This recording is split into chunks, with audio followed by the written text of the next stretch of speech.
Ma'am ngada to mogolak pada kaino mo ye ko koi manipur da leriba school ayamba je koi mairoi nupi jing je class 8 9 dagi phanek oi sheleba ayamba nate loinak sheleba ko ado ngarang je film gi behind the scene ama ui koi naw bomai hoina kumba maduda koi gi mini skirt hai dorang de skirt tapna pasele haji kan senari ba koi uniform skirt si junate adu romance tawi ado behind the scene nina padana budi khangre the film da koi gi class 8 ki makhana romance taw sari bra natra koi dream da wakhanda Korea ada gumba cepat sehari berarti kangre. Tahu behind the scene tu yang bukan ada angang jeng sina, orang wakalam dah ada. Saya kira itu tahu ada. Kalau ada aku pergi menunggu istilah nausing ada di istilah ini lagi macam sina, aku pergi. Cina bisikan nabi dong ta.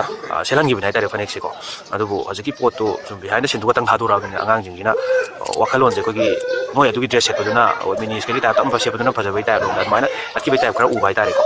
Aduh, macam nasi hai na nawa mai hoy ada kumi baca jeng. Terjing tu dah dilan logi no. Mau di just actor ni script tu dah iramba director tu na hai batu katanya betul je ko.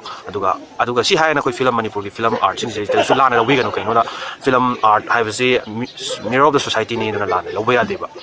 Aduh dah ini hai jening mesti. Aduh dress setting ba aduh makoi ki dance tu ba ada ki isai ki tu kan aduh setting mesti naik na ko. Tahu koi ki film tu sorat kumba sahaja sorat ki dress ele ada ki mai mafam betul tu ki mesti naik na. Atau apa macam isai lang dance tu macam jejak macam senar gazu ada ki luhung ba sahaja luhung ba tu mesti ada. School ki sarap kan tu aku school ki lagi bah school sing lagi bah dress mau jadi sel lagi pasal ni kalau tu haji ki film tu kari orang nanti kalau tahu behind the scene tu na semua na wahen betul hai tare aduh ibu tu ni wahen hai je aduh aku ki lagi bah actor sing tu dia mai support aku je nah mai hoi mai tahu sing aku ada yengi mai saya yang je pasal na nuai na behind the scene tu na ada pot tu kain hom tu itu uri na Manipur tu mana ada tu pemising na uri tu kan tu ni behind the scene tu uri ni na je kalau tahu berapa kuat berapa, macam ini sekarang siapa berapa, ada angang jenis tu, wakan jenis, ada Korea, kamu kayak kamu macam tahu suntam tinggal lagi ni na, kamu kena foto kayak nomor dasar lehai, si hai na lana, wino, live.